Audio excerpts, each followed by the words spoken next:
नमस्कार। आज हम कक्षा 3 की परिवेश अध्ययन की पाठ्य पुस्तक झरोखा से पाठ 9 बात पत्तियों की पेज नंबर 65 पर आए हैं। पढ़ना शुरू करते हैं। पत्तियों को जाने। पत्ती का बीच वाला भाग चौड़ा, चपटा और हरा होता है। यह एक डंडी द्वारा पौधे से जुड़ा रहता है। इसमें कई रेखाकार संरचनाएं होती हैं। ये देखिए, ये डंडी होती है जिसके कारण ये पेड़ से जुड़ा होता है। यहाँ से करके देखो, अपने आसपास के पेड़ों से गिरी हुई कुछ पत्तियां इकट्ठी करो। इनमें से एक पत्ती को उल्टा करके अपनी कॉपी के 2 पन्नों के बीच में रखो।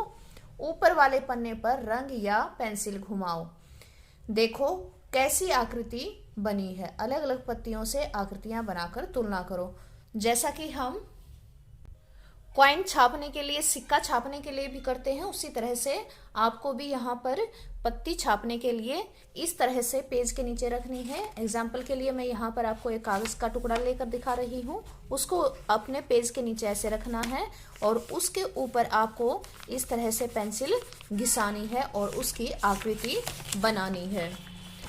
ये गतिविधि आपके लिए गृह कार्य के लिए है। अब है पता करो। अधिकतर पत्तियों का हरा रंग क्यों होता है? क्योंकि उनमें क्लोरोफिल होता है। क्लोरोफिल के कारण पत्तियों का रंग हरा होता है। धनिया, पुदीना, तुलसी आदि की पत्तियों को हम उनकी विशेष गंध से द्वारा पहचान सकते हैं। अब देखिए, धनिया, पुदीना, तुलसी आदि की जो पत्तियां हैं उनमें से बहुत तेज गंध आती है, इसलिए हम उनको पहचान सकते हैं। छांटो और लिखो। दी गई सूची को पढ़ो। ये नीचे सूची दे रखी है। उन पत्तियों पर गोला लगाओ जिन्हें तुम उनकी गंध से पहचान सकते हो। पालक, मेथी, मूली के पत्ते, सरसों के पत्ते, पुदीना, कड़ी पत्ता, तुलसी, पीपल का पत्ता। अब इनमें से मैं अपनी बताती हूँ। मूली के पत्ते, सरसों के पत्ते, पुदीना, कड़ी पत्ता, तुलसी, ये मैं पहचान सकती हूँ। आप कौन कौन से पहचान सकते हैं? आप अपना यहाँ पर अपने अनुसार गोला लगाएं। मिलकर करो। इसमें अपने अपने घर से कुछ पत्तियां इकट्ठी करो जिनमें गंध होती है। उन्हें कक्षा में लाओ और अपने साथियों के साथ मिलकर पत्तियों को गंध के आधार पर पहचानो। आपको अपने घर से कुछ पत्तियां लेकर आनी है। आप अपने घर में या आस पड़ोस में कोई पेड़ पौधा है उससे तोड़कर ला सकते हैं, या अपने रसोई में प्रयोग होने वाली पत्तियों को भी ला सकते हैं। और आगे है पत्तियों से डिजाइन। पत्तियों के रंग, रूप और डिजाइन बहुत अच्छे लगते हैं। हम अपने घरों, चादरों, तकियों के कवर आदि पर पत्तियों के सुंदर डिजाइन बने हुए देखते हैं।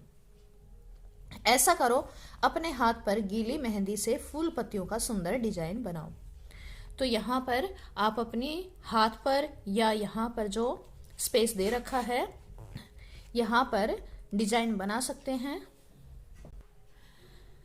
क्या तुमने अपने आसपास किसी को सूखी पत्तियां जलाते हुए देखा है? तुम्हें कैसा महसूस हुआ? क्या तुम्हें देखा है? हाँ, अगर नहीं देखा है तो नहीं, और अगर आपने देखा है तो कैसा महसूस हुआ? हमें पत्तियां जलाना अच्छा नहीं लगा, अच्छा महसूस नहीं हुआ। क्या तुम जानते हो कि सूखी पत्तियों से खाद भी बना सकते हैं? हाँ, सूखी पत्तियों से खाद भी बन सकता है। पत्तियों से खाद। अब पता करते हैं कि पत्तियों से खाद कैसे बना सकते हैं। मिलकर करो। अध्यापक के साथ स्कूल के मैदान के एक कोने में जाओ जहां पेड़ों से गिरी हुई पत्तियों को इकट्ठा किया जाता है। 2 फुट लंबा, 2 फुट चौड़ा और 2 फुट गहरा एक गड्ढा खोदो। पत्तियों को गड्ढे में डालकर उन्हें मिट्टी से ढक दो। समय समय पर इन्हें पानी से गीला करते रहो। कुछ सप्ताह बाद तुम देखोगे कि पत्तियों का रंग काला हो गया है। लो, बन गई कंपोस्ट खाद। तो इस तरह से आप गड्ढे में उनको दबाकर और पानी डालते हुए उसमें अच्छे से खाद बना सकते हैं। आओ ये भी करें। अगली गतिविधि है, अलग अलग प्रकार के पेड़ों से गिरी हुई कुछ पत्तियां लाओ और उनकी तुलना करो। ये एक्टिविटी आपको खुद से करनी है। आपको यहाँ पर जिन भी पेड़ों से पत्तियां इकट्ठी करनी है, उनके पेड़ का नाम, पत्ती का आकार, पत्ती का रंग, चिकनी है या खुरदरी है, ये सब जानकारी यहाँ पर लिखकर बतानी है। इसे अपने साथी की तालिका से मिलाओ और चर्चा करो। गत्ते के टुकड़े या कागज की शीट पर सूखी पत्तियों से ग्रीटिंग कार्ड बनाओ और अपने कमरे में सजाओ। यहाँ पर आपको पत्तियां इकट्ठी करनी है और उनसे शीट पर चिपकाते हुए ग्रीटिंग बनाना है। आगे है मिलान करो। यहाँ पर पत्तियां दे रखी हैं और उनके चित्र दे रखे हैं और इनसे क्या क्या बना सकते हैं यहाँ पर ये दे रखा है, तो इनका मिलान करना है। नीम की पत्ती, नीम की पत्ती कैसे यूज होती है दवाई में, तो यहाँ पर हम इसको इस तरह से मिला देंगे। चाय की पत्ती, चाय बनाने में इसको हम इससे मिलाएंगे। और है कड़ी पत्ता, कड़ी पत्ता किस में यूज होता है, मसाले में, इसमें मिलाएंगे। पुदीना पत्ता क्या करते हैं इसका, हम चटनी बनाकर खाते हैं, चटनी बनाने में। और पालक की पत्तियों की हम सब्जी बनाते हैं, हम इस प्रकार से इसको यहाँ से मिलाएंगे।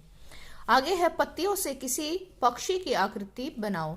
इस तरह से आपको पत्तियां इकट्ठी करनी है और उनसे किसी भी पक्षी की आकृति बनाने की कोशिश करनी है।